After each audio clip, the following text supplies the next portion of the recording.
आगे मत आना, रोक दो, थामो जाना।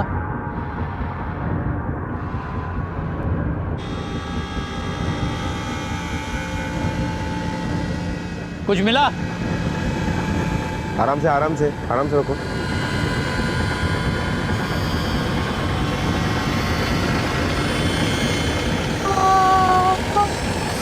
जरूरत, महत्वाकांक्षा और आगे बढ़ने की चाह में इंसान अपने जन्म स्थल को छोड़कर कहीं प्रवासी बनने पर मजबूर होता है। लेकिन इस समाज में अकेले जीना ना तो व्यवहारिक है और ना ही सामाजिक तौर पर संभव। ऐसी सूरत में दूर देश में बसा इंसान अपने पड़ोसियों के साथ दोस्ती और फिर कुछ मुंह बोले रिश्ते बना लेता है, और कई बार ये जुबानी रिश्ते रूहानी भी हो जाते हैं। ऐसे हजारों उदाहरण मिल जाएंगे जहां पड़ोसियों ने अपनों से ज्यादा अपनापन दिखाया, लेकिन ऐसे हादसे भी कम नहीं हैं जहां इन मुंह बोले रिश्तों ने विश्वासघात किया, जुर्म को पनाह दी और अपराध को वास्तविक बना दिया।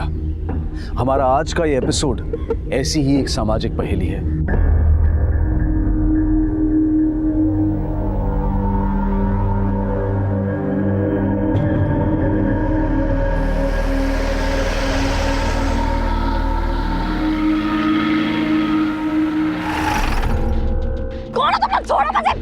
छोड़ो मुझे पापा।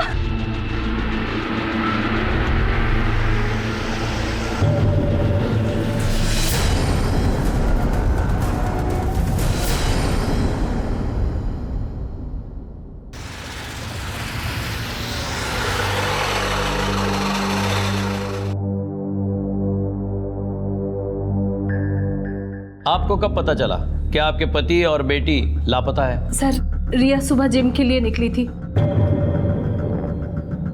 पर घर वापस नहीं आई। मैंने ज्यादा ध्यान नहीं दिया क्योंकि अक्सर वो जिम से ही कॉलेज चली जाया करती थी। पर जब शाम तक नहीं आई तो मैंने उसे फोन किया, फोन स्विच ऑफ है। मैंने मेरे हस्बैंड को भी फोन किया, उनका भी फोन बंद था और अब तक बंद है उनका फोन। आपने उनके दोस्तों से या आपके रिश्तेदारों से बात की? हो सकता है दोनों वहीं कहीं हो। हाँ सर, सब जगह पता किया। रिया को तो सुबह से किसी ने नहीं देखा। मैंने मेरे हस्बैंड के ऑफिस फोन किया, तब पता चला कि वो घर के लिए निकल चुके हैं पर घर नहीं पहुंचे। आप उन दोनों की फोटो लाई है? हाँ सर, ये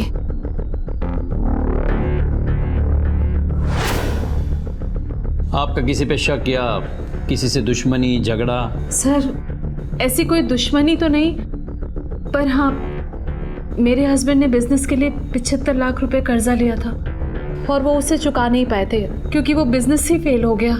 किससे लिए थे पैसे? रईस शेख नाम के आदमी से, और वो उन्हें धमकी भी दिया करता था कि अगर पैसे नहीं लौटाए तो वो फैमिली को कुछ कर देगा। इस रईस शेख का नंबर तो होगा आपके पास या एड्रेस? नंबर तो मेरे पास नहीं है, हाँ ऑफिस का एड्रेस है। इनसे ये एड्रेस नोट कर लेना और उनकी बेटी और पति का नंबर भी ले लेना। Thank you sir.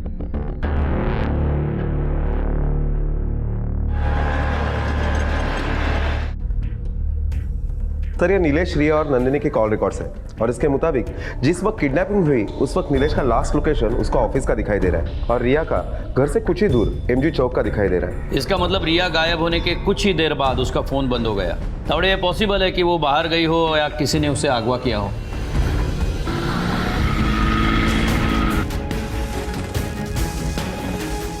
ये तुम्हारे ऑफिस का सर्च वारंट, पूरे ऑफिस की छानबीन करो।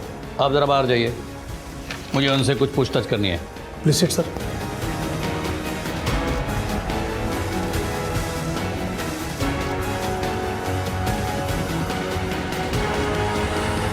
नीलेश और उसकी बेटी को क्यों उठवाया?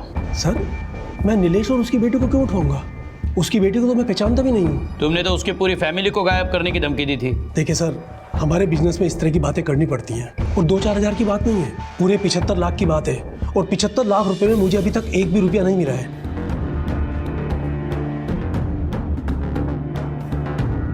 अगर कुछ मिला ना ऑफिस में से सब उमा, ये देखिए।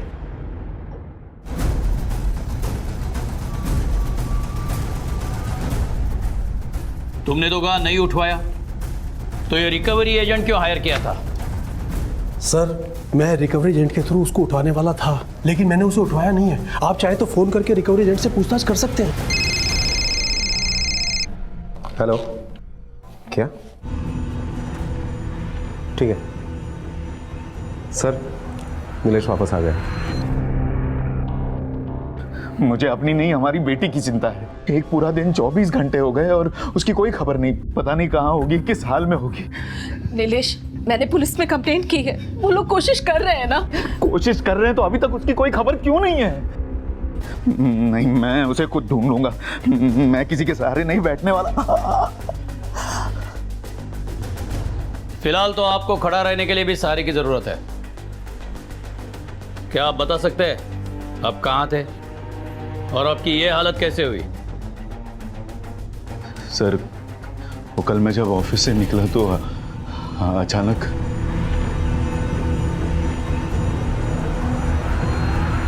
उन लोगों ने मुझे बहुत मारा सर। क्या वो लोग रईस शेख के आदमी थे?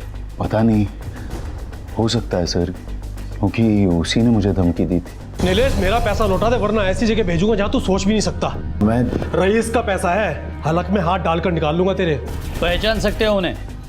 शक्लें तो देखी होगी ना? नहीं सर, उन लोगों ने अपने चेहरे ढके हुए थे।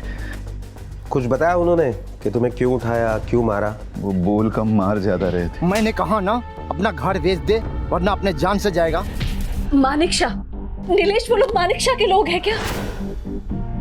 ये मानिक शाह कौन है? सर, ये मानिक शाह हमारा पड़ोसी है। उसे पता था कि मुझे पैसों की सख्त ज़रूरत है, इसलिए उसने हमारा घर खरीदने का ऑफर रखा।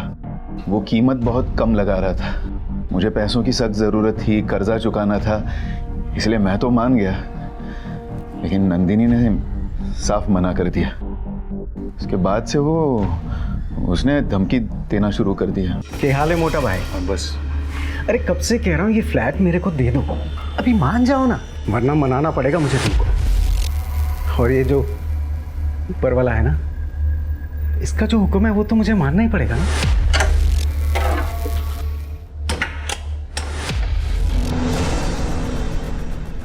क्या हुआ सर, कोई प्रॉब्लम? क्या किया तुमने नीलेश की बेटी रिया के साथ, और नीलेश को क्यों उठवाया? क्या मतलब मैं रिया को कुछ क्यों करूंगा और मैं नीलेश को क्यों उठाऊंगा सर? कल सुबह तुम कहाँ थे? कल सुबह मैं सिकंदर आहूजा के साथ था, आहूजा बिल्डर के मालिक। कल रात 8 बजे के आसपास तुम कहाँ थे? कल रात वो मैं कमाल है, सुबह कहाँ थे ये साफ साफ याद है, लेकिन कल रात 8 बजे कहाँ थे ये याद करने में इतना वक्त लग रहा है? सर वो कल रात मैं अपने किसी पर्सनल काम में बिजी था। कौन सा पर्सनल काम? सॉरी सर, वो तो नहीं बता सकता। ठीक है, चलो हमारे साथ। हमारे धर्म कर्म देखोगे तो खुद के नहीं दूसरों के पर्सनल काम भी बताओगे। चलो सर 1 मिनट, मैं बताता हूँ सर। मैं कल रात सोनाली के साथ था। कौन सोनाली? मेरी दोस्त है सर, वो एक एक्ट्रेस है। कल मैं उसके साथ उसके शूट पे गया हुआ था, लेकिन मैं तो सुबह 4 साढ़े 4 बजे आ गया था वापस।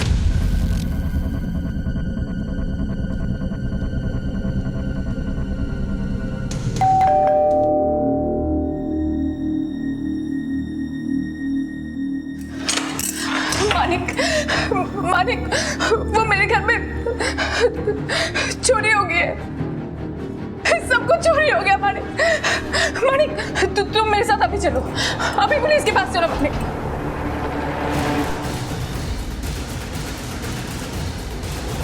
सोनाली रो मत, ज्वेलरी मिल जाएगी। अरे ऊपर वाले का शुक्र है कि तू ठीक ठाक है। आपको कब पता चला घर में चोरी हुई है? सर मैं 2-3 दिन से तो नाइट शिफ्ट पे थी। जब आज घर पे आई तो देखा कि सब सामान फैला हुआ था और मेरी अलमारी खुली थी, मेरी सारी ज्वेलरी गायब। दादा मैडम, इनका स्टेटमेंट ले लो। अच्छा, 2 दिन जब आप शूट पे थी तो ये घर बंद था या कोई था घर में? नहीं सर, वो मेरी बेटी आर्या घर पे थी। मैं कभी नहीं जाती उस रूम में। क्यों? घिन आती है मुझे उस रूम से, बदबू आती है उस मानिक शाह की। तावड़े, रिया के दोस्तों की एक लिस्ट बनाओ और पूछताछ शुरू करो। हो सकता है उसके पास में हमें कुछ ऐसा मिले जिससे मदद हो।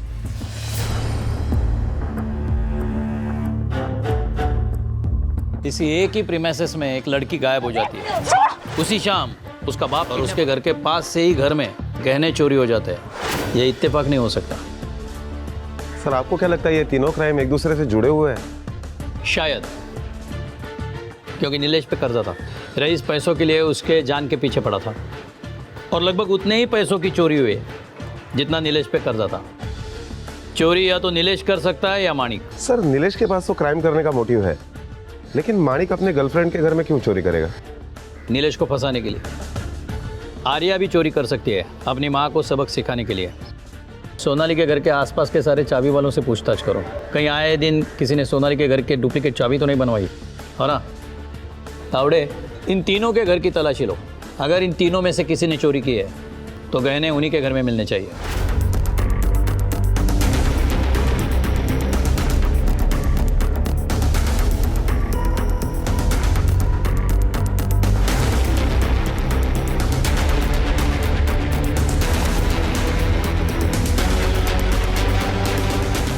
उधर कुछ मिला? नहीं सर। बालकनी में देखो। सर। हाँ।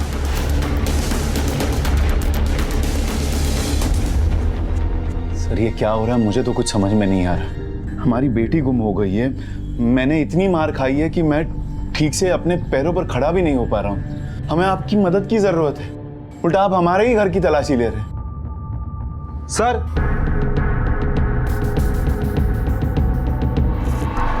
सर ये देखिए ड्रग्स, यहाँ टीवी के नीचे मिला।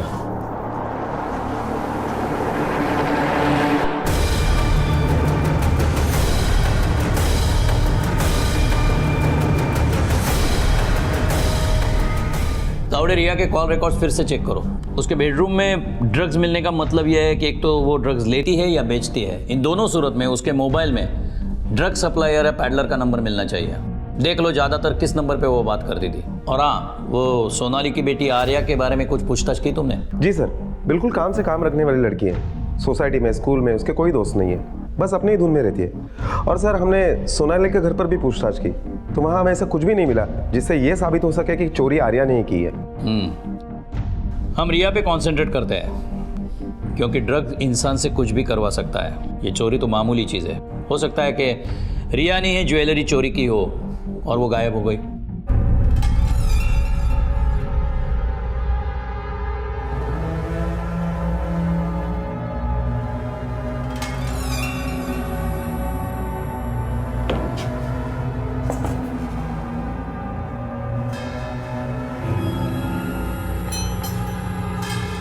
खाना खा लो।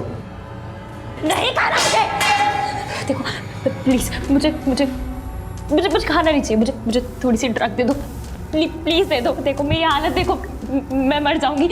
प्लीज थोड़ी सी दे दो, मैं भीख मांग रही हूँ, प्लीज थोड़ा सा दे दो। सुनो सुनो सुनो सुनो, देखो तुम एक पूरी दे दो।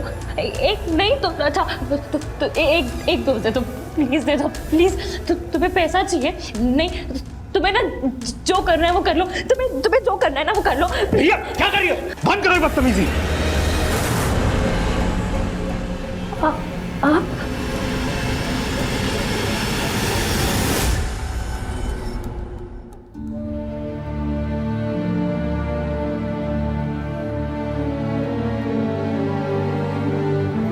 मम्मा, मुझे जल्दी ठीक नहीं होना, क्योंकि जब मैं बीमार पड़ती हूँ तभी तो आप मेरे साथ रहते हो, नहीं तो मैं अकेली।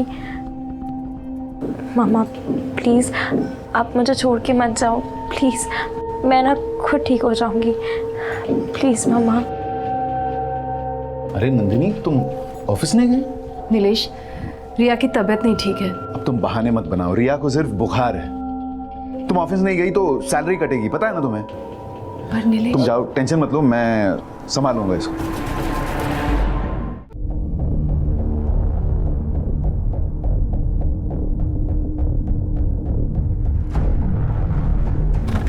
मजा आया ना तुम्हें? हाँ, अपने ऑफिस के लोगों के सामने मेरा तमाशा बनाकर। Shut up, Nilesh. I don't want to talk to you. मैं नहीं ले गई थी, तुम गए थे मेरे साथ। ये आदमी कभी नहीं सुधरेगा। रिया? Oh yes. आज तुम्हारा बर्थडे है ना? Happy birthday बेटा। I'm sorry.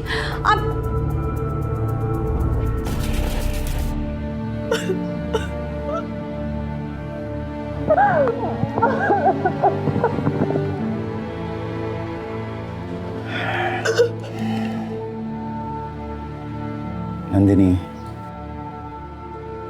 नंदिनी प्लीज खाना खा लो, प्लीज। नंदिनी क्या प्रॉब्लम है? तुम खाना खाने से क्यों मना कर रही हो? प्रॉब्लम तुम हो, मेरी और मेरी बेटी की इस हालत के। नीलेश, ना तुम कभी अच्छे बाप बन सके, ना ही तुमने मुझे कभी अच्छी माँ बनने दिया। कभी जाकर उसको पूछा उसे कोई तकलीफ है या नहीं? नहीं, मैं सिर्फ तुम्हें ब्लेम क्यों कर रही हूँ? मैं भी उतनी ही जिम्मेदार हूँ जितने कि तुम हो। तुम्हें पता है उसकी तकलीफ मैं और तुम है नीलेश। शायद इसीलिए उसने इस ड्रग्स का सहारा लिया। ड्रग्स।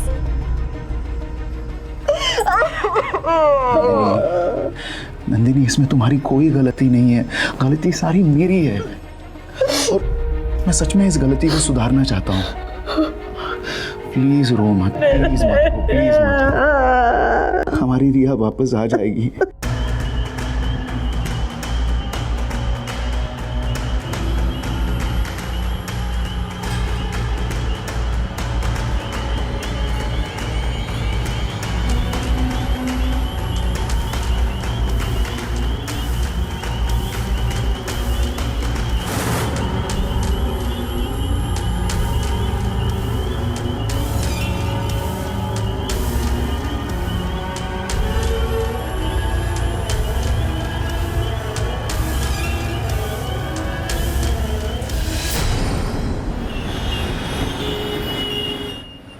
हाँ, मैं बाद में फोन करता हूँ आपको। सर, रिया के दो खास दोस्तों का पता चला है, अश्विन और सोहम, जो सेम बिल्डिंग में रहते भी हैं और एक ही कॉलेज में पढ़ते भी हैं। काफी गहरी दोस्ती है इन तीनों में।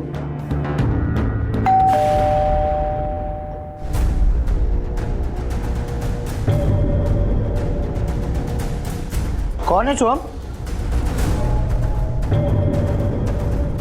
देखिए इंस्पेक्टर साहब, आप ठीक नहीं कर रहे हैं। अरे किसी का बेटी गायब हो जाएगा तो आप हमारा बच्चा लोग पे शक करके उनसे उल्टा सीधा सवाल जवाब पूछेंगे, सब नहीं चलेगा। जानते नहीं आप किससे पंगा ले रहे हैं। रातों रात आपका ट्रांसफर करवा देंगे, और वो भी ऐसे जगह पर जहां इंसान तो क्या जानवर तक नहीं मिलेंगे आपको पूछताछ करने के लिए।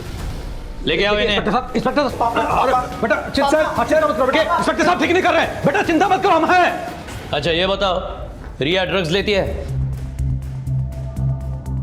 हाँ सर। क्या तुम दोनों भी ड्रग एडिक्ट हो? नहीं नहीं सर, हम कोई ड्रग्स नहीं लेते। तुम्हारी जबान झूठ बोल सकती है लेकिन ब्लड रिपोर्ट नहीं।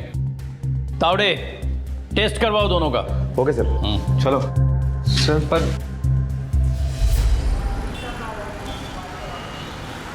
सर दोनों सच बोल रहे हैं, रिपोर्ट एकदम क्लियर है, दोनों ड्रग्स नहीं लेते हैं। तुम दोनों जा सकते हो, लेकिन शहर से बाहर जाने की इजाजत नहीं। मतलब नो ट्रिप, नो आउटिंग, समझे? जी सर। जाओ। Thank you sir. चल। सर, रिया के कॉल रिकॉर्ड में एक नंबर मिला है, ड्रग सप्लायर असलम का है।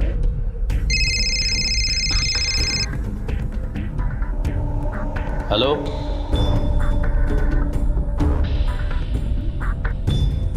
ठीक है।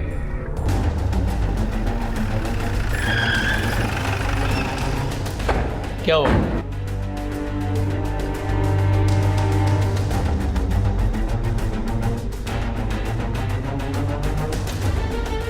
तावड़े, ऊपर पानी की टंकी चेक करो। आगे मत आना, रोक दो, थामो जाना।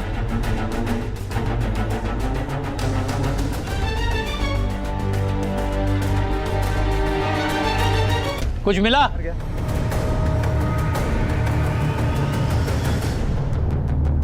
रिया! रिया! कब चाहिए आप?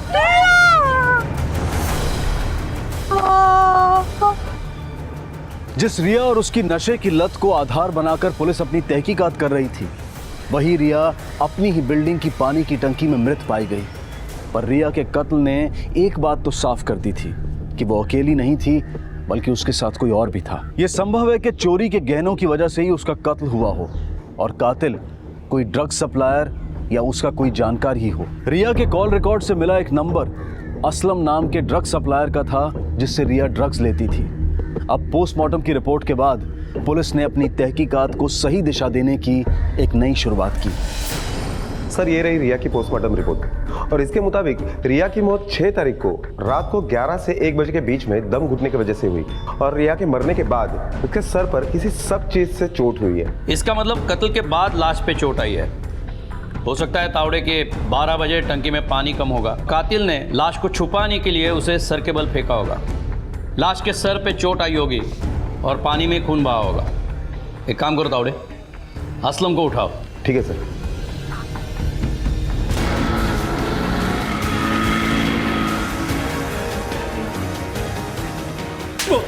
बोल बोल।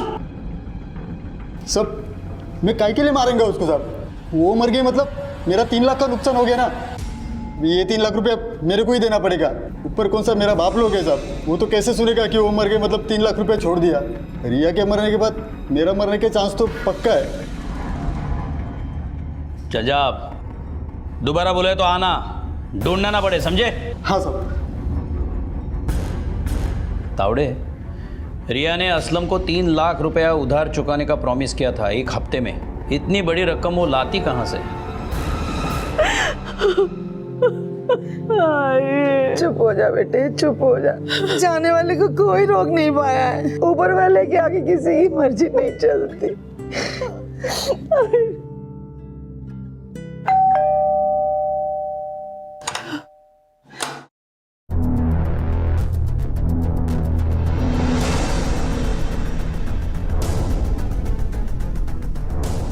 हमें पता है ये सही वक्त नहीं है सवाल पूछने का, लेकिन क्या आप जानते थे आपके बेटी को एक ड्रग डीलर को, असलम को 3 लाख रुपए देने थे?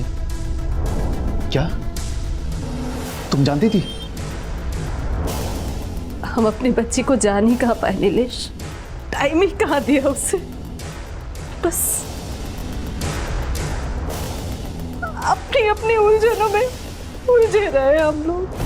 ज्यादा बात करने की जरूरत नहीं है, समझी? आज 4 पैसे कमाने लगी हो तो सुना रही हो। वो दिन भूल गई जब मैं दिन रात मेहनत करता था, काम करता था और तुम घर में बैठी। एहसान कर रहे थे मुझ पर। रिस्पॉन्सिबिलिटी हूँ तुम्हारी, पत्नी हूँ तुम्हारी। अच्छा, सारी रिस्पॉन्सिबिलिटी मेरी, तुम्हारी कोई रिस्पॉन्सिबिलिटी नहीं है। तुमसे तो बात करना बेकार है। क्या है? चलो अंदर जाके बैठो तुम।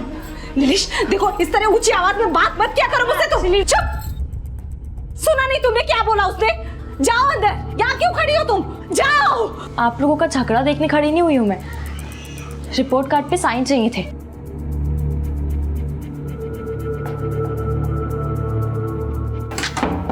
उस दिन उसने वो दरवाजा बंद करके खुद को हमारी दुनिया से अलग कर लिया,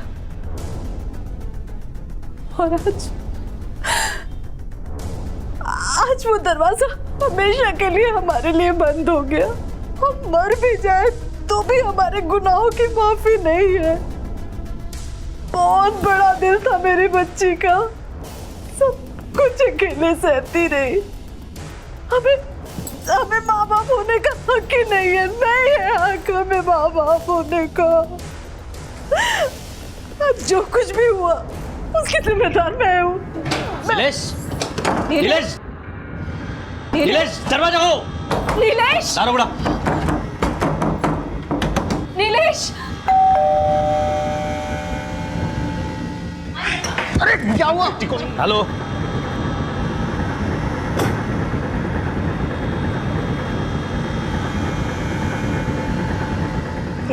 जिंदा नहीं छोड़ूंगा। मैंने तेरी बेटी को नहीं मारा।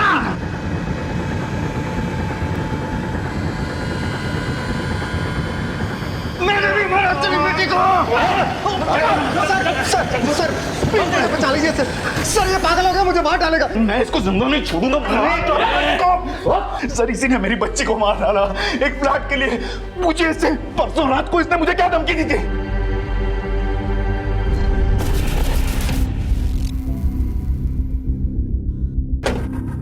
क्या मोटा भाई, कब तक ऐसे पागलों की तरह भटकोगे? ऊपर वाले की कसम, तुम्हें इस तरह देख के बहुत मन दुखता। अभी रहने दो ना, हमें घर नहीं बेचना है। तुम्हारे फायदे की बात कर रहा हूँ। तुम मुझे अपना फ्लैट बेच दो, मैं तुम्हें तुम्हारी बेटी देता हूँ। ऊपर वाले की कसम, तुम्हारी बेटी मेरे पास है। अब बोलो कब भाभी से साइन करा के देते हो?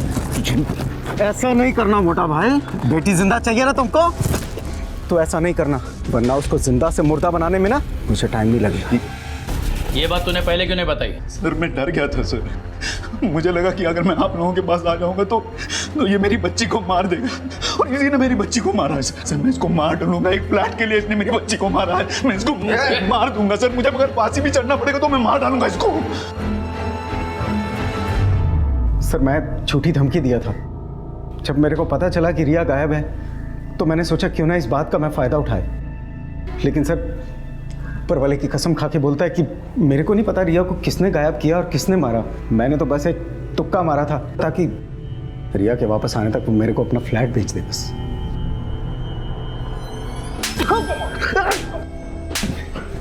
तुझे पता नहीं तेरा ये तुक्का तुझे कहां पहुंचा सकता है। तेरा ऊपर वाला भी तुझे नहीं बचाएगा, समझे? सर मेरी बात का यकीन कीजिए सर, मैंने रिया को नहीं मारा सर, सच कह रहा हूँ सर। माणिक के ऑफिस के सीसीटीवी फुटेज के मुताबिक 5 तारीख को, यानी जिस दिन रिया और नीलेश किडनैप हुए थे, उसी दिन दोपहर को 12 बजे ये ऑफिस से बाहर निकल गया था और वॉचमैन ने भी सोनाली के बिल्डिंग में इसे जाते हुए देखा है। सर ये बात सच है कि मैं वहाँ गया था, लेकिन मैं सीधा सोनाली के यहाँ गया था सर। लेकिन सोनाली ने तो अपने स्टेटमेंट में कहा कि उस दिन वो शूटिंग कर रही थी, तो तुम सोनाली के घर पे क्या कर रहे थे? सुन, ऊपर वाले की कसम खा खा के एक पे एक झूठ बोल रहा है तू। रिगमे सर, डंडे की कसम खा के सच उगलवाओ इससे, रिमांड पे लो उसे। सर प्लीज, मैं ऊपर वाले की कसम खा के बोलता है सर, इस बार मैं बिल्कुल झूठ नहीं बोल रहा सर। मैं सोनाली के यहाँ गया था, लेकिन मैं सोनाली को मिलने नहीं, आर्या को मिलने गया था सर।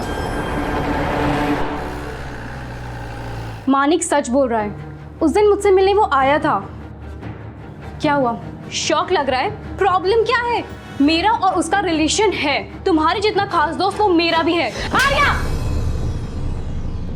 ये सब तूने सिर्फ पैसों के लिए नहीं किया है। मैंने ये सब कुछ हम दोनों ने फ्री में किया है। शर्म नहीं आई ये सब करते हुए? कैसी है इसमें शर्म? तो मुझे तब आई थी जब मुझे ये पता लगा था कि मेरी माँ ज्वेलरी और पैसों के लिए किसी के भी साथ जा सकती है। माँ बनने का फर्ज तो तुमने निभाया ही नहीं है कभी, इसलिए मैंने तुमसे तुम्हारा खास दोस्त छीना। अब समझ आया किसे शर्म है?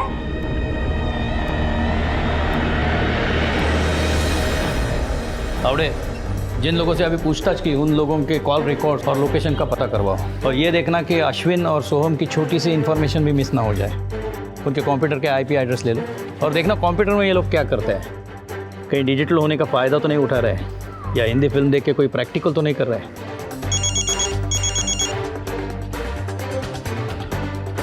हेलो, हाँ उन्हें बेटा, हाँ अभी पहुँच रहे हैं। हाँ चलो, कौन है आप दोनों? रिया के बारे में क्या जानते हो? सर वो रिया का किडनैप हमने ही किया था। सर हमने सिर्फ उसे किडनैप किया था, उसे मारा नहीं है। हाँ सर, आज सुबह हमने रिया के मारने की खबर अखबार में पढ़ी तो हमें लगा कि एक न एक दिन तो आप लोग हमारे पास पहुंच ही जाएंगे, इसलिए हम लोग खुद ही आ गए सर। सचमुच आपने रिया को किडनैप किया था? जी सर। या ऐसे किडनैपर पहली बार देख रहे हैं? सर हम किडनैपर्स नहीं हैं। अब मेरा मतलब है कि हम पेशेवर किडनैपर्स नहीं हैं। वो तो हमें किसी ने ऐसा करने के लिए कहा और हम उसकी बातों में आ गए सर। किसने कहा? नंदिनी ये क्या है? ऐसा क्यों कर रही हो तुम? प्लीज ये सब मत करो तुम। माँ जी आप ही प्लीज इसे कुछ समझाइए। नंदिनी ये गलती मत करो। सालों पहले की गई गलती को सुधार रही हूं मैं नीलेश।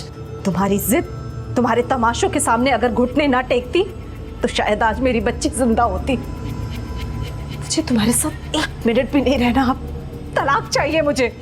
नंदिनी मैंने कहा ना कि मैं अपनी गलतियों को सुधारने की कोशिश करूंगा। प्लीज मान जाओ, मुझ पर भरोसा रखो। एक आखिरी भरोसा? और तुम पर? नीलेश मुझे तो लगता है कि मेरी बच्ची के साथ जो कुछ हुआ उसमें भी तुम्हारा हाथ है। तुम्हारा दिमाग खराब हो गया। अरे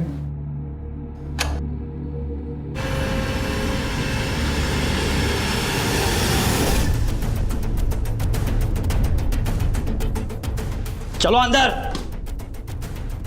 मोरे भाऊ, देसाई तुम्ही? इन दोनों ने आपके बेटी को किडनैप किया था, जानती है? किसके कहने पर? किसके? वो कोई किडनैपिंग नहीं थी सर, बस मेरी एक नादान सी कोशिश थी अपनी बच्ची की बुरी आदत छुड़ाने की। मुझे पता चल गया था कि रिया ड्रग्स लेती थी। मैंने उसकी ड्रग्स की आदत छुड़ाने के लिए समझाना, धमकी, मारपीट सब कुछ करके देख लिया था सर, लेकिन रिया पूरी तरीके से ड्रग एडिक्ट बन चुकी थी। फिर मैंने कहीं पढ़ा कि अगर ड्रग एडिक्ट्स को कुछ दिनों के लिए ड्रग से दूर रखा जाए तो उनकी आदत छूट सकती है। हाँ, रिहैबिलिटेशन सेंटर ले जा सकता था, लेकिन बात फैलती, बदनामी हो जाती, इसलिए मैंने इन 2 वर्कर्स को बड़ी मुश्किल से मनाया सर, बड़ी मुश्किल से। नहीं नहीं, हम ऐसा कैसे कर सकते हैं? हम कोई किडनैपर थोड़ी है। अरे किसने कहा ये किडनैपिंग है भाई? हम लोग भलाई का काम कर रहे हैं। मेरी बेटी को 2-4 दिनों के लिए ड्रग से दूर रखना है, उसकी ये बुरी आदत छुड़वानी है, बस प्लीज मेरी मदद कीजिए। ठीक है, मैंने पूरा इंतजाम कर दिया था, मतलब उसके रहने खाने का, सिक्योरिटी का, उसे कोई तकलीफ ना हो, इसका पूरा बंदोबस्त कर दिया था। मुझे लगा कि 6-7 दिन वो अगर ड्रग से दूर रही तो उसकी ड्रग की आदत छूट जाएगी। इसका क्या सबूत है कि तुम सच बोल रहे हो? सर, ये सच बोल रहा है। ये मोबाइल उस देसाई का है जिसने किडनैपिंग करवाई थी, और इस मोबाइल में इन लोगों की सारी बातें रिकॉर्ड है, ताकि अगर ये मुकर जाए तो वो लोग ना फंसे। मतलब तुमने अपने प्लानिंग के तहत माणिक को भी मारा? सर, मैंने उसे नहीं मारा सर, रिया उन दोनों के पास से भाग गई थी। हम कैसे मान ले कि तुमने रिया को किडनैप किया लेकिन मारा नहीं? सर, वो मेरी बेटी थी सर, मैं क्यों उसे मारूंगा? तावड़े, इसका केस रजिस्टर करो। रिया को किसने मारा इसका पता हम लगाएंगे। इसका इंटेंशन अच्छा हो या बुरा हो, क्राइम इसने किया है। सर, तावड़े, कुछ पता चला माणिक के बयान में कितनी सच्चाई है? नहीं सर, हमने जो छानबीन की उसमें हमें ऐसा कुछ भी नहीं मिला जिससे ये साबित हो सके कि माणिक ने ही रिया को किडनैप किया था या उसका मर्डर किया था।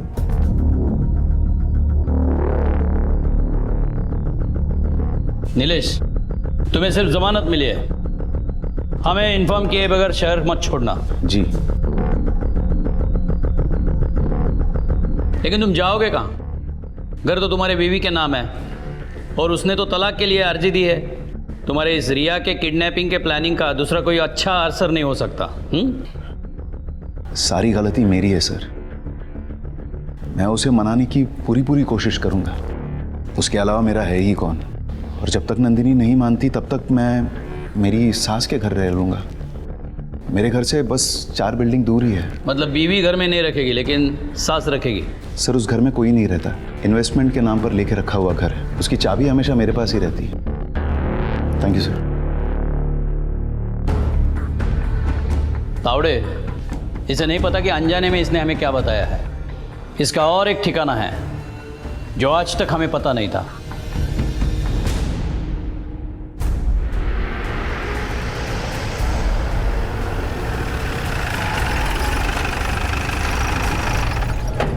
चलो हमारे साथ। क्या हुआ सर? तुम्हारे ससुराल का इन्वेस्टमेंट का फ्लैट देखना है, चलो।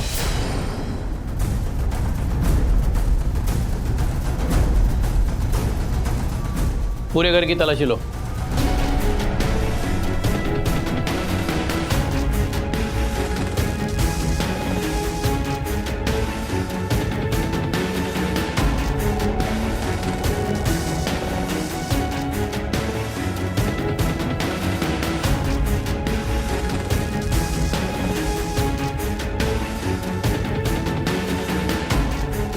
सर, ये अंदर मिला है।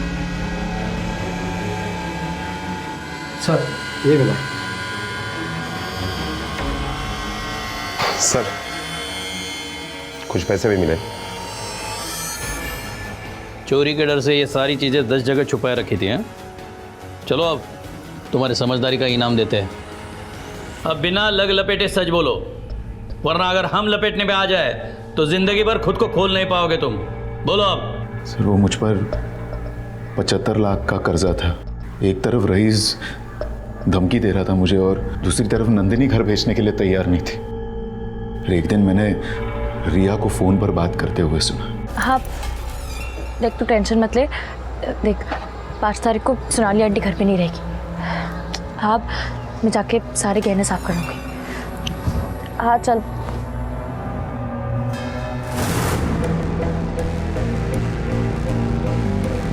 हिम्मत पड़ गई तुम्हारी? हैं? चाबी दो, चाबी दो।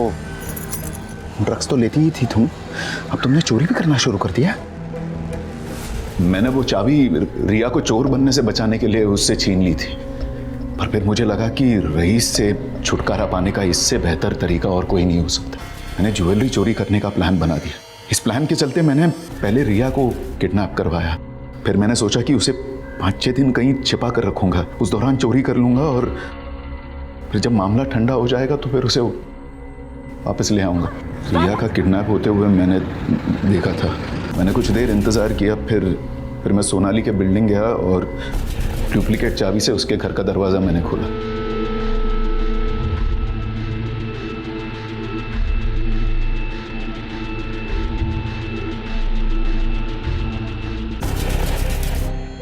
सब कुछ प्लान के मुताबिक जा रहा था। मैंने सोचा कि मामला ठंडा हो जाने के बाद मैं गहने बेच दूंगा, और उसी रात रईस के लोगों ने मुझे उठा लिया।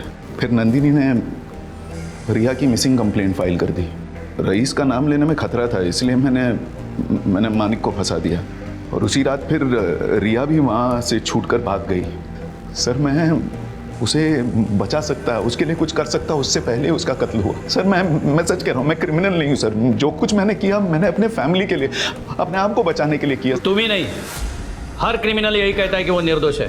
सर अपनी एक बेवकूफ़ी और लालच की वजह से अपनी बेटी की जान तक गंवाई है तुमने।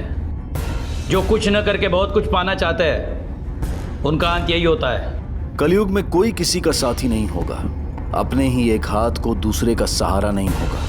ये कहावतें आज सच साबित होती दिख रही हैं। क्या नीलेश अब भी झूठ बोल रहा था, या फिर किसी और ने ही अपनी दुश्मनी निकाली और मासूम रिया की जान ले ली? सर, ये अश्विन और सोहम का कॉल रिकॉर्ड्स है और उनके कंप्यूटर से निकला हुआ आईपी एड्रेस है। अश्विन और सोहम के कॉल रिकॉर्ड्स और उनके कंप्यूटर से मिली जानकारी ने पुलिस के सामने इस केस को खोल कर रख दिया। साफ दिखाई दे रहा था कि दोनों ऑनलाइन सट्टे में इन्वॉल्व हैं और उन्हें पैसों की सख्त जरूरत थी। नहीं सर, हमने रिया का खून नहीं किया है, बल्कि हमने भी रिया की बॉडी तभी देखी जब आप लोग ने टंकी से बाहर निकाली।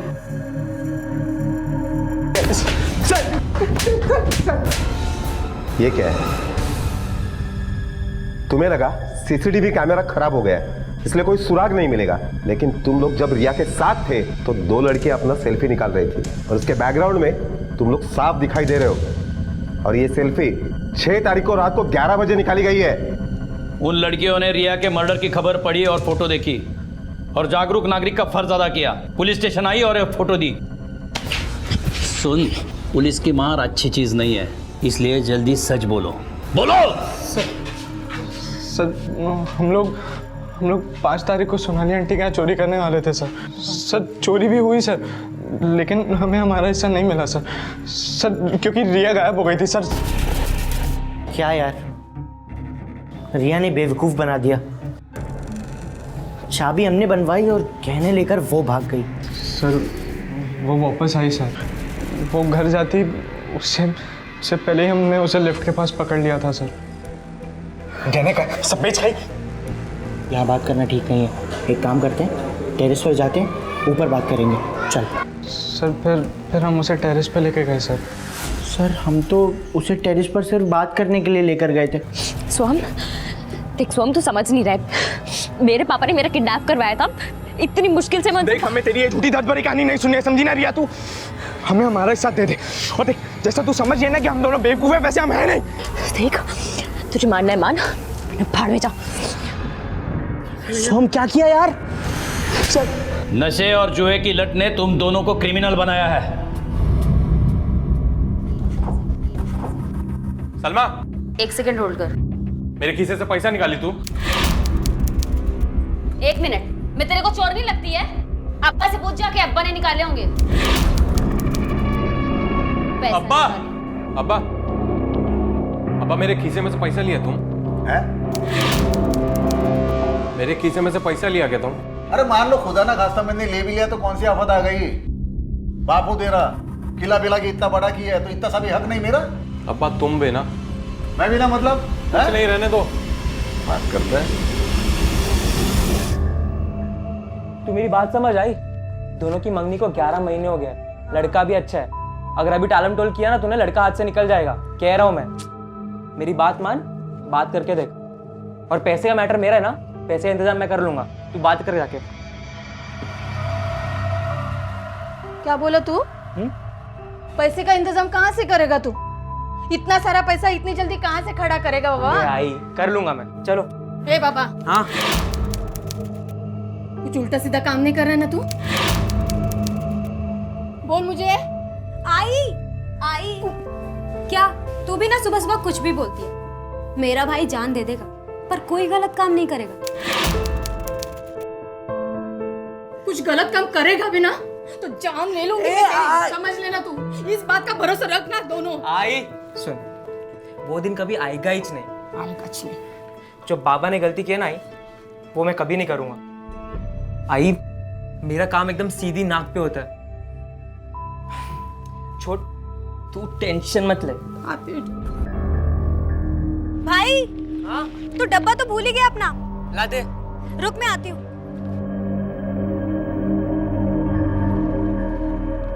ये ले। Thank you. ध्यान से जाना। Bye bye.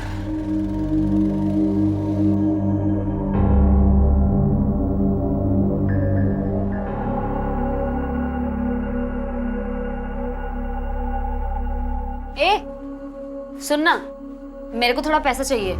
मेरे पास एक भी नया सूट नहीं है, मेरे को नया लेने का है। मेरे पास पैसे नहीं है, हाथ टाइट चल रहे, बाद में बात करना। झूठ मत बोल मेरे से। मैंने कल तेरे हाथों में नोटों की गड्डी देखी थी, अभी बोलती हूँ।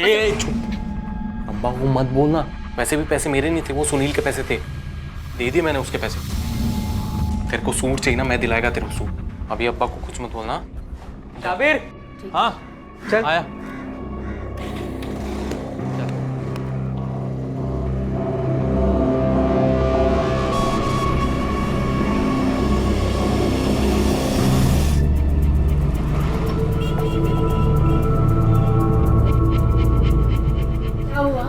लग गया फोन?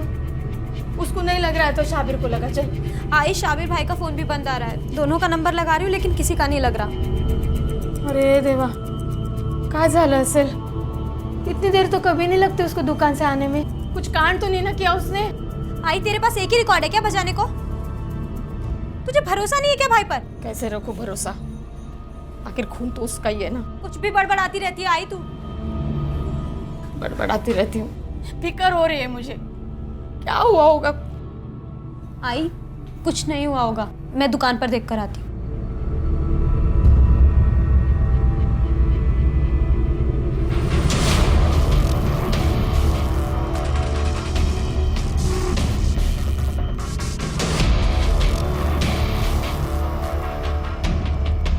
सुनील कुठे आहे? काय झाला? काय को बुलाया इतनी रात को इधर? बहुत टेंशन में लग रही, क्या हुआ? वो भाई का फोन दोपहर से बंद आ रहा है, वो अभी तक घर भी नहीं पहुंचे हैं। मुझे लगा कि दुकान पर होंगे लेकिन दुकान भी बंद है। तो किसी काम से गए रहेंगे, फोन बंद हो गया होगा, खराब हो गया होगा, बैटरी गई होगी। शाबिर भाई को फोन लगा? शाबिर भाई का फोन भी तो कब से लगा रही हूँ लेकिन किसी का फोन नहीं लग रहा है। घबराने का नहीं, हम लोग आसपास में पूछते हैं, पता करते हैं। आमिर भाई, सुनील भाई को देखा क्या आपने? कभी दुकान बंद की उन्होंने? काम ज़्यादा था तो ध्यान नहीं दिया। भैया सुनील भाई को देखा क्या आपने? किधर गए वो? अभी 2 घंटा पहले तो दुकान बंद करके निकले थे, तब से नहीं देखा मैंने। और शाबिर भाई थे क्या उनके साथ? शाबिर भाई तो आज सुबह से दिखाई नहीं दिए। चाचा, सुनील भाई है क्या? मेरे घर को क्या सराय खाना समझ रखा है जो अपने भाई को यहाँ ढूंढने चली आई? नहीं है साबिर भी, वो मरदूत भी अभी तक लौटा नहीं है। तो सलमा तो होगी ना? नहीं है, कहीं गई है। अब क्या मेरी मरी हुई 7 पुश्तों के बारे में भी बता दूं?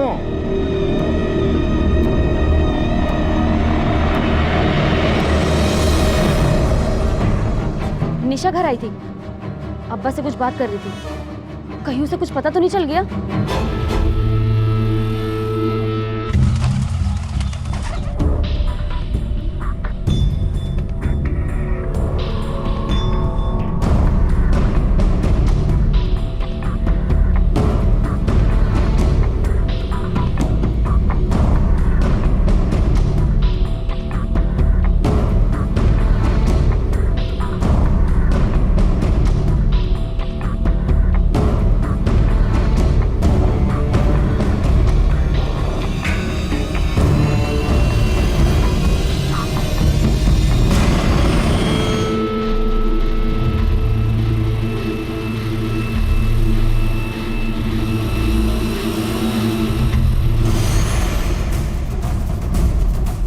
कैसी तबीयत इनकी?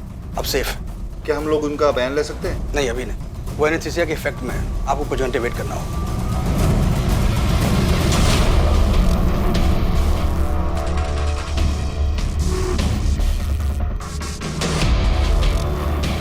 आई क्या हुआ? नहीं, मैं सोच रही थी। क्या सोच रही थी आई? पिछले 4 महीने में ये 12वीं वारदात है। और हमारे पास इन्हें लेके कोई इन्फॉर्मेशन नहीं है। हम तो ये भी नहीं जानते कि ये एक गैंग है या अलग अलग गैंग्स है जो इन वारदातों को अंजाम दे रहे हैं, क्योंकि हर वारदात के बाद अपने विक्टिम को मार देते हैं ताकि वो हमारे पास आके उन्हें पहचान ना सके। ये यामिनी मात्रे पहले ऐसी विक्टिम है जो इनके अटैक से बच गई है। तुम एक काम करो, हॉस्पिटल के टच में रहो, जैसे ही उन्हें होश आए हम उनका बयान ले सकें। सर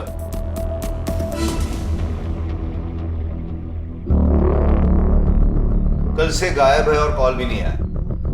जी साहब, भाई ऐसे बिना बताए कहीं नहीं जाते, उल्टा खुद ही हमें दिन में कई बार फोन कर लेते हैं कि हम ठीक हैं या नहीं। ये पहली बार ऐसा हुआ है। हो साहब, मुझे लगता है किसी ना किसी प्रॉब्लम में फंस गए हैं। ये शाबिर तुम्हारे भाई का पार्टनर, ये तुम्हारे इलाके में रहता है ना? जी। वो भी तुम्हारे भाई के साथ गायब है, तो उसके घर वाले उसकी रिपोर्ट लिखवाने क्यों नहीं आए? पता नहीं साहब, वैसे शाबिर भाई जी के घर वाले थोड़े अजीब है। अब इतने अजीब लगने जैसी कौन सी बात है? जवान लौंडे हैं, कहीं मस्ती कर रहे होंगे। देखिए जब मन भर जाएगा खुद से आ जाएंगे। अब इसमें कंप्लेंट वम्प्लेंट क्या लिखवाना? साहब, मुझे कुछ नहीं पता, भाई मेरे से ज़्यादा बात नहीं करते थे। देखिए साहब, साबिर के बारे में सिर्फ एक ही शख्स बता सकता है, वो है वो सुनील। सुनील की संगत में मेरा साबिर पूरा बर्बाद हो गया साहब। वो सुनील ही कहीं लेके गया होगा उसे। अब साहब, भाई की किससे दुश्मनी है, किससे दोस्ती है, मुझे क्या पता। मैंने आपको पहले ही बोला कि मेरी और भाई की ज़्यादा बात नहीं होती थी, लेकिन मुझे नहीं लगता कि कुछ हुआ है। दोनों कहीं अटक गए होंगे, आ जाएंगे। सर बात कुछ समझ में नहीं आ रही। 2 लड़के लगभग एक ही टाइम पे गायब होते। एक की फैमिली टेंशन से जान दे रही और ये दूसरी फैमिली जो है ये ऐसे दिखा रही है कि जैसे कुछ हुआ ही ना हो। हद से ज़्यादा लापरवाही और हद से ज़्यादा फिक्र, इन दोनों का मतलब एक ही है, कुछ ना कुछ तो छुपाना। ये लोग भी कुछ छुपा रहे हैं। सर एक मिनट। हेलो, ठीक है। वो 2 लोग थे, सर पे हेलमेट था, इसलिए उम्र का अंदाजा नहीं लगा पाई, लेकिन दोनों आदमी ही थे। किस तरह की बाइक थी उनकी? लाल रंग की बाइक थी और बाइक के पीछे एक 2 तलवारों वाला स्टिकर लगा हुआ था, बस। और कुछ याद नहीं है मुझे। बयान देने के लिए शुक्रिया यामिनी। अब आप आराम कीजिए और आराम से सोचिए। अगर कुछ याद आता है तो हमें जरूर इन्फॉर्म कीजिएगा। सर, जो बाइक की डिटेल्स ये बता रही वो उस लड़के सुनील के बाइक से मैच करती हैं जिसकी सुबह मिसिंग कंप्लेंट लिखाई। उसकी बहन निशा ने कहा था कि सुनील के पास जो बाइक है उसकी भी सेम डिटेल्स। एक काम करो, उन दोनों के मोबाइल ट्रेस पे डालो, उनकी पूरी कॉल हिस्ट्री और लास्ट लोकेशन पूरा खंगालो। यामिनी जो कि बाइकर गैंग की इकलौती ऐसी शिकार थी जो कि जिंदा बच गई थी, उसने लुटेरों की बाइक को पहचान लिया था और जो डिटेल्स उसने पुलिस को दी थी वो पूरी तरह से सुनील की बाइक से मैच कर रही थी। क्या ये महज एक इत्तेफाक था या फिर वाकई में सुनील और शाबिर ही वो लुटेरे थे जो साथ में मिलकर पिछले कई महीनों से इन वारदातों को अंजाम दे रहे थे?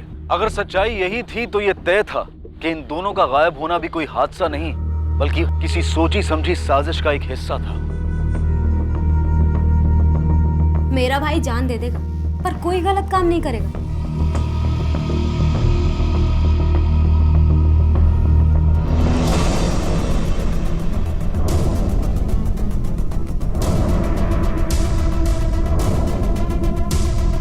क्या कर रहे हो आप?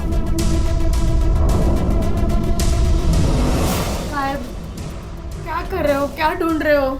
जब मिल जाएगा ना तब बता देंगे। हाँ, बराबर चेक कर। मेरा लड़का गायब है, उसे ढूंढो ना। मेरे घर में क्या खोज रहे हैं? देखो ये अच्छा। जो बोलना है साइड में खड़ा करके बोलो। चलो।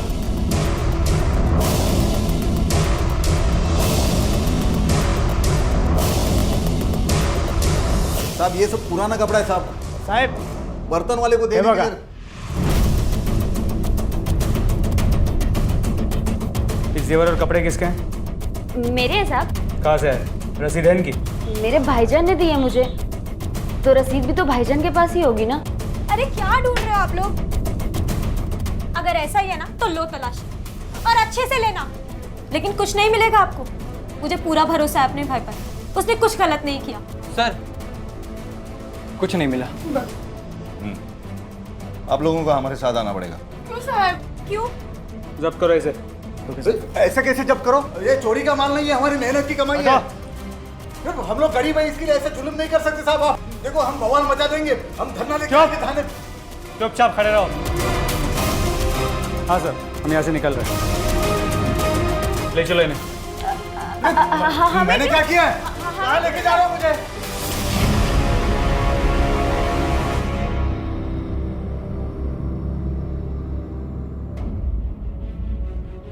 इस दुकान की एक्स्ट्रा चाबी तो रहेगी ना किसी के पास?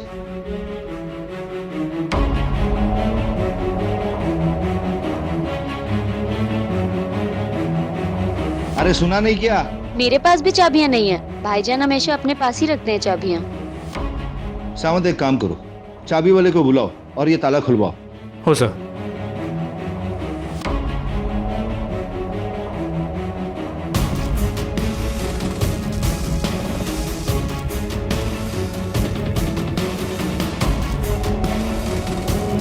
कुछ नहीं मिला। देखा सर, मैंने आपको कहा था ना कि मेरा भाई चोर नहीं हो सकता। आपको कोई गलत फहमी हुई है। मेरा दिल बहुत घबरा रहा है सर, वो जरूर किसी ना किसी मुसीबत में है। प्लीज सर, प्लीज मेरी मदद कीजिए, मेरे भाई को ढूंढ लीजिए सर, प्लीज सर।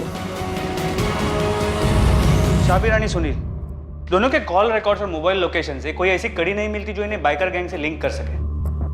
यामिनी ने जो रॉबर्स की बाइक की डिटेल्स दी थी वो सुनील की बाइक से बिल्कुल मेल खा रही है, और ये काफी है उन दोनों को उस गैंग से जोड़ने के लिए। उनके घर की और दुकान की तलाशी में कुछ नहीं मिला, इसका मतलब ये तो नहीं है कि दोनों बेकसूर है। शायद ऐसा भी हुआ होगा कि इन दोनों ने लूट का माल कहीं और रखा हो। दोनों का एक साथ गायब हो जाना भी सस्पिशियस लगता है। दोनों की मोबाइल की लास्ट लोकेशन सेम थी, मतलब गायब होने से पहले दोनों साथ में थे। पर कहां और क्यों? साउंड, एक काम करते हैं, जहां पर मोबाइल का लास्ट लोकेशन मिला था ना, वहां पर चलते हैं, तलाशी करते हैं, शायद कुछ मिले। अब मेरे को क्या पता था कि पुलिस मेरे ऐसे पीछे पड़ जाएगी। हाँ, अब तो यही करना पड़ेगा। लेकिन सुनो, अभी प्लान मत बदलना और किसी को भी नहीं पता चलना चाहिए कि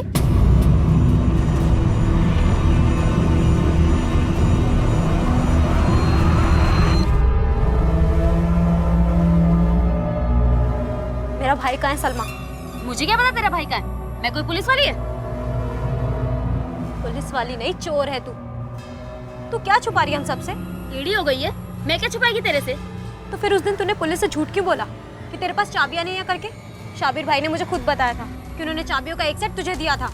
वो सेट तो मुझसे कब का घूम गया, और मैंने भाईजान को बताया भी था, इसलिए मैंने पुलिस को बोला मेरे पास चाबियां नहीं है। इस दुकान की एक्स्ट्रा चाबी तो रहेगी ना किसी के पास? भाईजान हमेशा अपने पास ही रखते हैं चाबियां। बचपन से जानती हूँ मैं तुझे, जब तू झूठ बोलती है ना तो तेरे चेहरे पर साफ दिखाई देता है। सच बता, क्या छुपा रही है तू हम सबसे? नहीं तो मैं पुलिस को बता दूँ। ए छोड़, तू बचपन से जानती ना मेरे को, तो फिजूल में मेरे मुंह मत लग, नहीं तो हट। अचानक दुकान बंद करके इस सुनसान एरिया में ये लोग क्या करने आए होंगे? एक काम करो, पूरा एरिया चेक करो। सर, पटेल।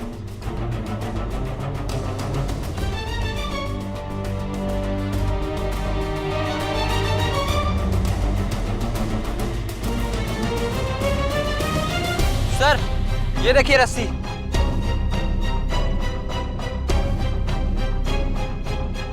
इस रस्सी को देख के ऐसे लगता नहीं कि ज्यादा दिन से बंधी है। सर, ये रॉड देख। कुछ तो हुआ यहाँ, कुछ ना कुछ तो कहानी जुड़ी हुई है, और इनके घर वालों को इस कहानी के बारे में कुछ पता नहीं है। एक काम करो, फॉरेंसिक वालों को बुलाओ और पूरी एरिया की छानबीन करो। जी सर।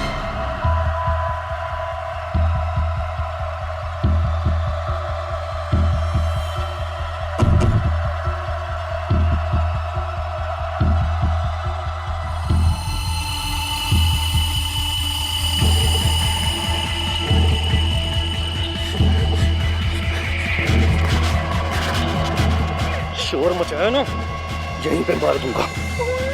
चुप। अपने भाई को लेकर ज्यादा बवाल मचाने की कोशिश मत कर, वरना लाश मिलेगी उसकी। समझी? और जितना हो सके सलमा से दूर रहे, यही तेरे लिए अच्छा होगा। चल।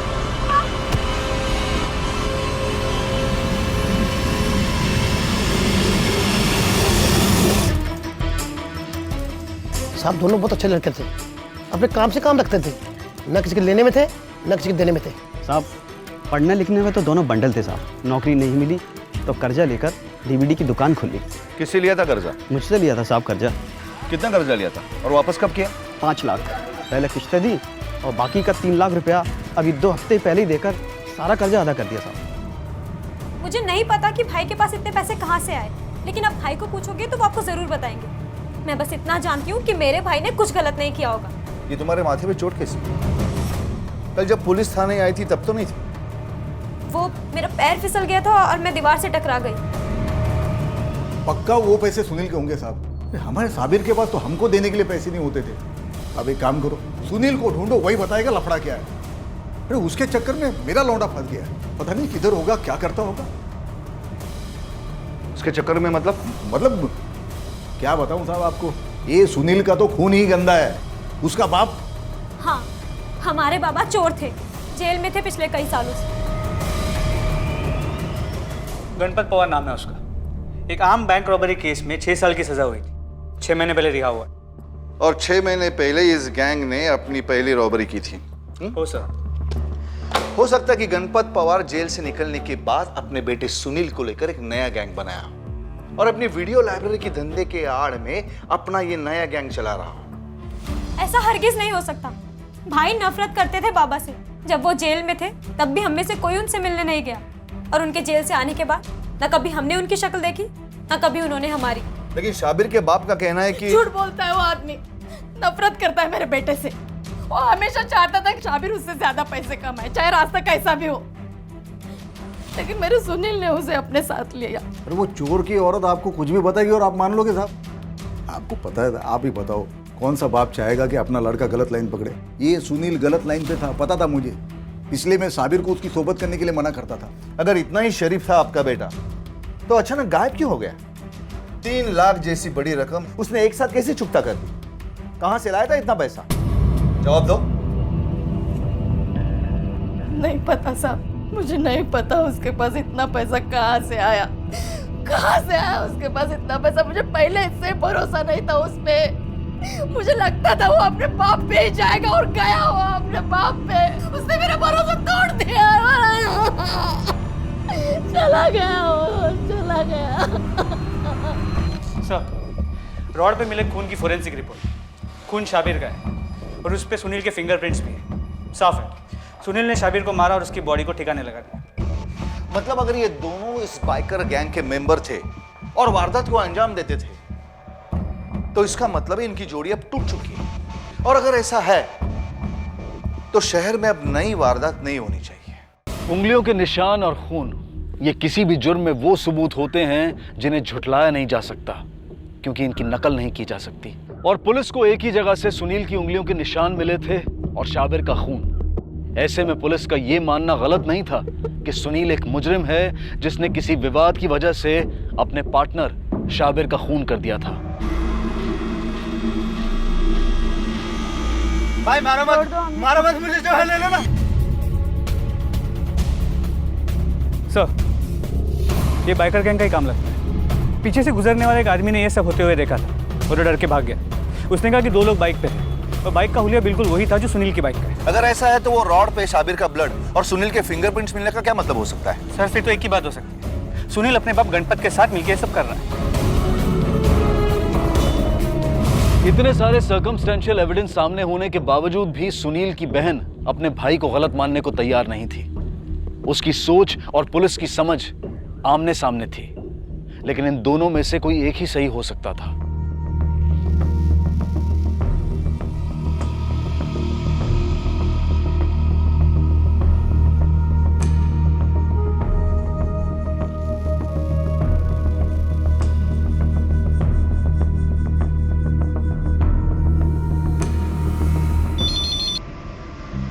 हाँ बोलो।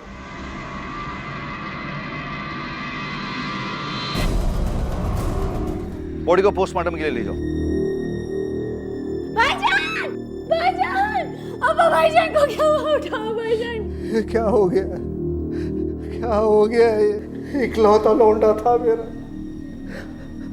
अब इस बुढ़ापे में कौन पालेगा मुझे? क्या होगा मेरा? क्या होगा मेरा? तुम्हारा एकलौता बेटा मरा है और तुम्हें उसकी वजह अपनी पड़ी है। अब इसके लिए रो कर क्या फायदा? ये लौट कर तो नहीं आएगा। लेकिन साहब वो सुनील को छोड़ना मत, उसको ढूंढो और फांसी पे चढ़ा दो, या जहां कहीं भी दिखे ना उसे गोली मार देना। मेरा बुढ़ापा खराब कर दिया।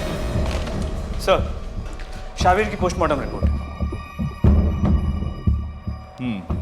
मौत 3 दिन पहले हुई थी, ठीक उसी दिन, लगभग उसी समय जिस दिन वो दोनों गायब हुए थे। यानी बाइकर्स गैंग की आखिरी वारदात के पहले शाबिर मर चुका था, और इस हिसाब से ये पॉसिबिलिटी है कि शाबिर सुनील के साथ उस गैंग में कभी शामिल ही नहीं था। ये तो सुनील और उसका बाप ही थे जो गैंग बनाकर वारदातों को अंजाम देते थे।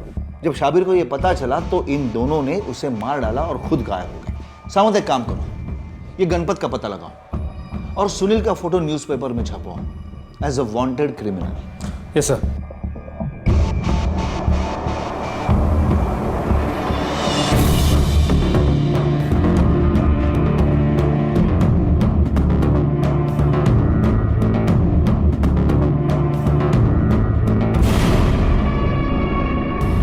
मैं नहीं जानता ये कौन है, लेकिन बस्ती में इसको मैंने कई बार आते आते देखा।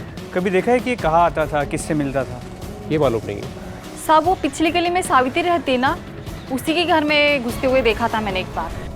सर, आपका शक सही निकला कि गणपत अपने फैमिली से टच में था। कुछ लोगों ने उसे घर आते जाते देखा। सर, इसके अलावा वो एक अननोन नंबर जिससे सावित्री के फ़ोन पे बार बार फ़ोन आते थे, हो सकता है कि वो गणपत का ही। सावंत, एक काम करो, उस माँ बेटी को आप उठा के ले जाओ। अब उनके शराफत के ड्रामे से पर्दा उठाने का वक्त आ गया है। जी सर। साहब, ये सब झूठ है। हम में से सालों से किसी ने बाबा की शक्ल तक नहीं देखी, तो मिलना तो दूर की बात है। कोणी सांगितलं? कौन बताया आपको? तेजाउद्दीन, तुम सिर्फ इतना बताओ ये सच है कि नहीं? नहीं। झूठ बोलकर अपने और अपने भाई की मुश्किलें मत बढ़ाओ। पुलिस से झूठ बोलने और गुमराह करने के जुर्म में तुम्हें जेल भी हो सकती है। तुम्हारे पास ये आखिरी मौका है, बोलो बोलो।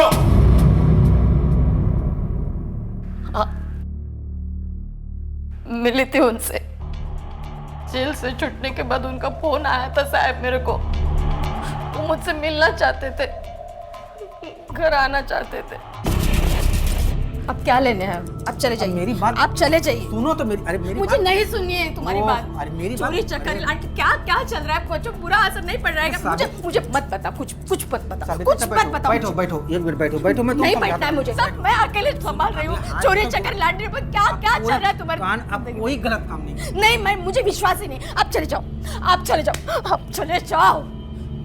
मैंने मना कर दिया, मुझे कोई रिश्ता रखना ही नहीं था ना साहब उनसे। अगर ऐसी बात थी तो ये बात तुमने हमें पहले क्यों नहीं बताई? मैं नहीं चाहती थी मेरे बच्चों को ये सब पता चले, म्हणून हो साहेब विश्वास ठेवा माझ्यावर, म्हणून मी नाही सांगितलं। गणपत के ठिकाने का पता चल गया है।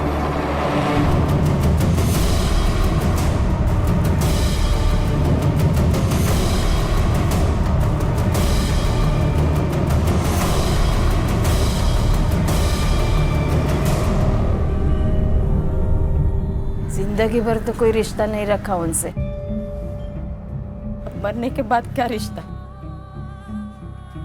आप म्यूनसिपैलिटी वालों को बोल दो साहब, वो करेंगे उनका क्रियाकर्म।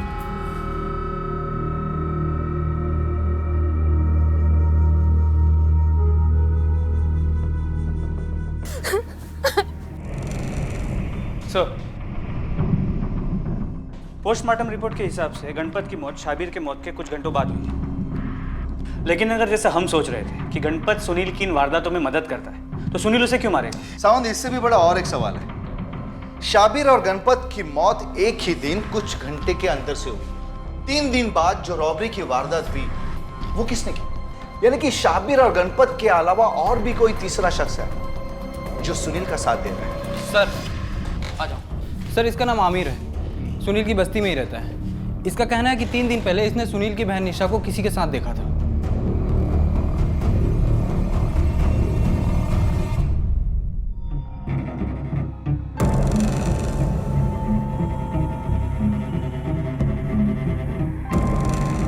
रुको, ले चलो इसे।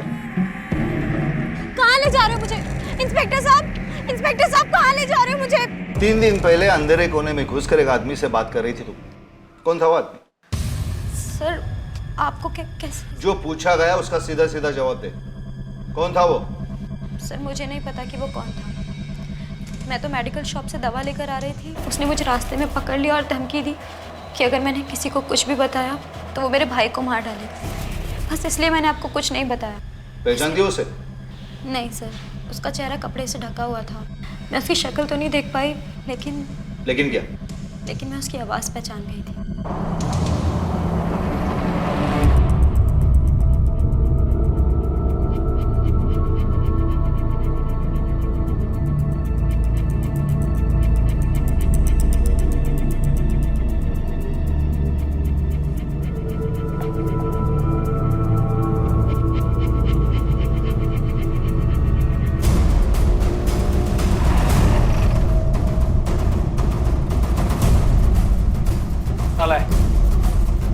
सावंत, एक काम करो, सलमा का नंबर इमीडिएट ट्रेसिंग पर डाल दो।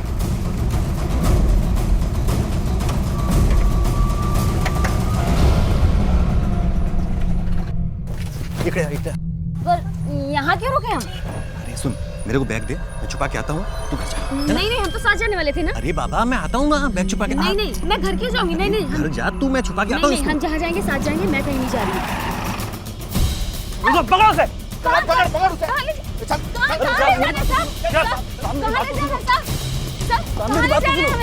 अब अपने आप सच्चाई बताओगी या इन्हें मदद करने के लिए बोलो? नहीं सर, मैं बताती हूँ। नीलेश मेरा बॉयफ्रेंड है। वो निशा का मंगेतर है, लेकिन मेरा बॉयफ्रेंड भी है। मुझे कुछ पैसों की ज़रूरत थी, तो मुझे लगा दुकान के गले में कुछ पैसे होंगे। मैं बस वही लेने गई थी और वहाँ मुझे ये बैग पड़ा मिला जिसमें जेवर और पैसे भरे हुए थे। मैंने वो उठाया और चुपचाप लेके अपने साथ चली आई, और इसीलिए आप लोगों से झूठ बोला कि मेरे पास दुकान की चाबियाँ नहीं है। इस दुकान की एक्स्ट्रा चाबी तो रहेगी ना किसी के पास? भाईजान हमेशा अपने पास ही रखते हैं चाबियाँ। लेकिन निशा ये सब बात जानती थी और फिर वो मुझे धमकी देने लगी कि वो आपको आके सब बता देगी। फिर मैंने नीलेश को बोला कि वो जाके निशा को धमकाए। हमारी प्लानिंग थी सर कि हम ये रुपया पैसा लेके कहीं दूर भाग जाएंगे, लेकिन साहब मेरे मन में लालच आ गया था। मैंने सोचा था वो रुपए और जेवर मैं अपने पास रख लूंगा, ऐसा सोच के, और चोरी का माल था तो वो चाहेगी भी तो कुछ नहीं कर पाएगी। उसी समय आप लोग आ गए। बस आई शपथ साहब, इसके अलावा मेरा कोई लेना देना नहीं है किसी से, ना बाइकर गैंग से, ना शाबिर की मौत से साहब। सर मैंने वेरीफाई कर लिया, शर्मा और नीलेश झूठ नहीं बोल रहे। ये दोनों सिर्फ मौके का फायदा उठाना चाहते थे। असली क्राइम से इनका कोई लेना देना है ही नहीं। सावंत, इस मामले में हम लोग एक गोल दायरे में घूम रहे हैं। ना सुनील का कुछ पता चल रहा है, ना उसके तीसरे साथी का। आखिर ये सुनील है कहां? शाबिर और गणपत की लाशें मिलने के बाद सुनील पर पुलिस का शक अब यकीन में बदल चुका था। वो अब इस केस का प्राइम सस्पेक्ट बन गया था। लेकिन उसके अलावा इस मामले में एक और शख्स शामिल हो चुका था जिसके बारे में किसी को कुछ नहीं पता था, लेकिन यह भी तय था कि वो था और लूट और हत्या के उनके इस खेल में सुनील का साथ दे रहा था। मामला और ज्यादा उलझ गया था। तो कौन था ये सुनील का नया दोस्त, नया साथी? क्या सुनील अपने अपराधों को अंजाम देने के लिए उसकी मदद ले रहा था, या फिर वो शख्स इस पूरे मामले का मास्टरमाइंड था और वो अपने इस लूट और हत्याओं के खेल में सुनील को इस्तेमाल कर रहा था? इस केस में रोज नए सवाल उठ रहे थे और सच बदल रहे थे, लेकिन सुनील की बहन निशा का अपने भाई पर विश्वास अब भी उतना ही कायम था जितना कि जांच शुरू होने से पहले था। अपने भाई को मासूम साबित करने की उसकी लड़ाई अब भी जारी थी।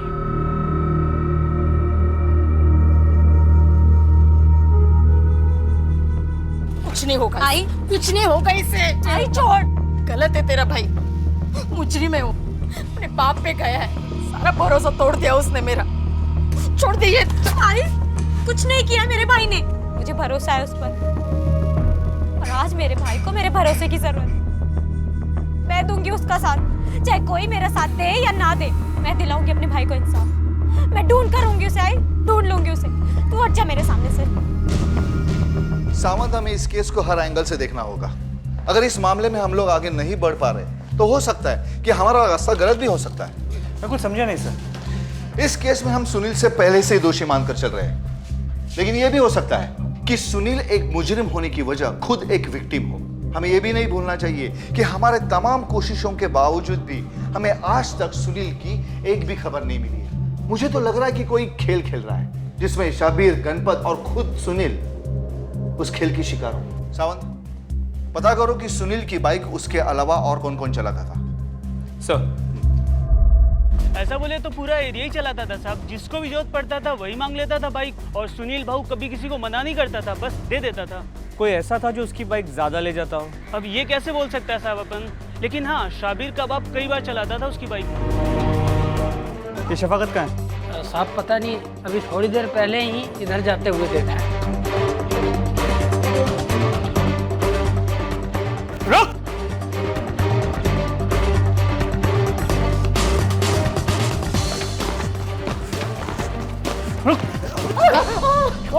अरे मेरे काय को मार रहे सब?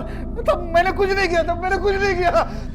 जब जब शहर में बाइकर गैंग की वारदात हुई है तो वारदात के पहले और वारदात के बाद तेरी इस नंबर से बात हुई है। तेरा फोन लोकेशन चेक करने पर यह पता चला कि वारदात के वक्त तू वारदात की जगह पे कभी मौजूद ही नहीं था, लेकिन यह फोन नंबर वारदात की जगह पे हमेशा मौजूद था। अब तू सिर्फ इतना बता कि यह सब शुरू कब हुआ? ये क्या बोल रहे हैं साहब? मेरे कुछ समझ में नहीं आ रहा है। समझ नहीं आ रहा? समझ नहीं आ रहा? मारो बताता हूँ साहब। ये नंबर आमिर का है। मेरा बेटा साबिर और सुनील की दुकान के बगल में उसकी दुकान है साहब। तो मैं सुनील की बाइक कभी कभी लिया करता था मेरे काम के लिए, कभी कभी ऐसे ही तफरी के लिए। तो साहब एक रोज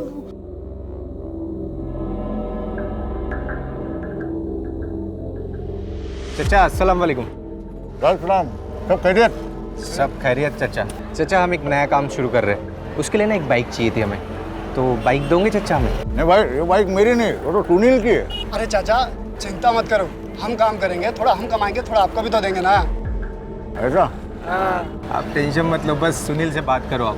ठीक है, आपको जब भी चाहिए तभी बोल देना, हम इंतजाम कर देंगे। तो साहब बराबर उसके 3 दिन बाद मेरे को आमिर का फ़ोन आया। वो मेरे को बोला कि उस दिन शाम को उसको बाइक चाहिए थी काम के लिए। तो मैंने साहब वो सुनील के पास से बाइक लिया और उसको दे दिया। सब उस दिन वो 2 घंटे के बाद मेरे को वो बस्ती के पीछे बुलाया, मेरे को बाइक दे दिया और साथ में साहब वो 5,000 रुपये भी दे दिया। फिर साहब उसके बाद तो ये सिलसिला बन गया। जब भी उनको बाइक का ज़रूरत पड़ता था मेरे को फ़ोन करते थे, मैं सुनील का बाइक लेके उनको देता था साहब। और तुमने कभी उसको पूछा नहीं कि वो बाइक के साथ क्या करते थे?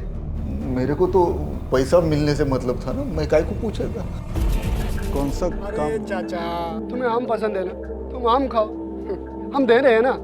पेड़ गिरने जाओगे तो गुटलियों से भी जाओगे, क्या फायदा? ठीक है चाचा हमें एक जगह चाहिए रहने को। नहीं, वो एक ये ज़रूरी सामान है, इसको रखना है और इसके बारे में किसी को पता नहीं चलना चाहिए। इसके पैसे हम अलग से देंगे। हाँ समझ लो, काम हो गया। अल्लाह हाफ़िज़। वो सब सामान उलूट का माल था ना? नहीं साहब मेरे को मालूम नहीं वो सामान क्या था, मैंने उनको कभी पूछा भी नहीं साहब। वो बैग खोल के भी कभी देखा नहीं उसके अंदर क्या है। जो देते थे मैं जाके छिपा देता था साहब। साबिर की और सुनील की दुकान में? जी हाँ सब। साबिर की दुकान की एक एक्स्ट्रा चाबी वो घर पे रखी थी उसने, तो मैं उसको लेके गया और एक नकली चाबी बनाया था साहब। मेरे से गलती हो गया साहब, मैं वापस ऐसा कभी करूंगा। गलती नहीं, गुनाह, जिसकी सजा तुझे जरूर मिलेगी, जिंदगी भर जेल।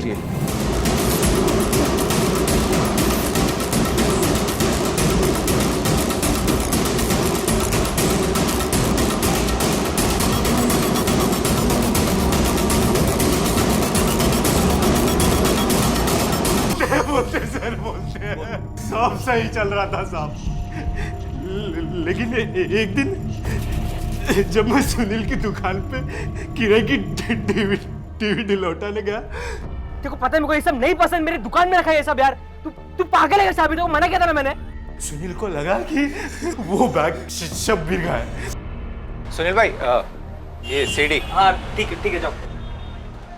आप उसने उसे फोन किया साहब और गुस्से में बाइक लेके वहां से निकल गया।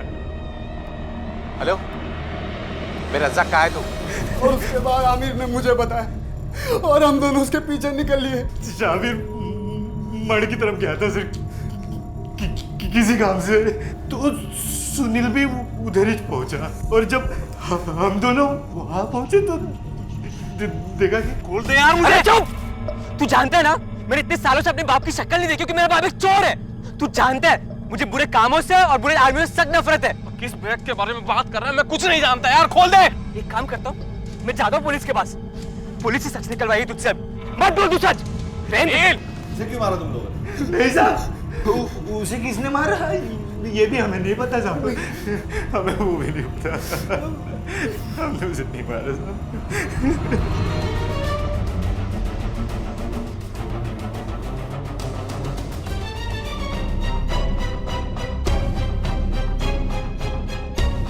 सर ये तो सुनील है। एक काम करो, बॉडी को पोस्टमार्टम के लिए लेके जाओ, एम्बुलेंस बुलाओ। आखिरकार सुनील के हत्यारों को सजा मिली, लेकिन गणपत की हत्या की गुत्थी अनसुलझी रह गई। हम अनजाने में हादसों का शिकार हो सकते हैं, लेकिन जुर्म हमें अपना शिकार तभी बनाता है जब हम अपनी लापरवाही से उसे सहमति देते हैं। अगर सुनील ने शफाकत पर भरोसा करने से पहले उसके इरादों को जानने की कोशिश की होती तो शायद उसके साथ ये हादसा नहीं होता। भरोसा इस दुनिया की उन सबसे कीमती चीजों में से है जो बहुत मुश्किल से मिलता है, इसलिए उसे यूं ही किसी को ना सौंपें। जुर्म के खिलाफ सिर्फ सावधानी काफी नहीं होती, उससे सीख लेना भी हमें सुरक्षित रख सकता है। तो सीख लें इस कहानी से और सुरक्षित रहें अपने लिए, अपनों के लिए। अब मैं अनूप सोनी आपसे विदा लेता हूं। फिर मुलाकात होगी अगले एपिसोड में जुर्म की एक और कहानी के साथ। तब तक अपना और अपने परिवार का ख्याल रखें और देखते रहें क्राइम पेट्रोल डायल 100। सबक एक को, सीख हम सबको। जय हिंद। क्राइम पेट्रोल्स के और भी दिलचस्प कहानी देखने के लिए हमारे चैनल को सब्सक्राइब करें और बेल आइकॉन दबाना न भूलें।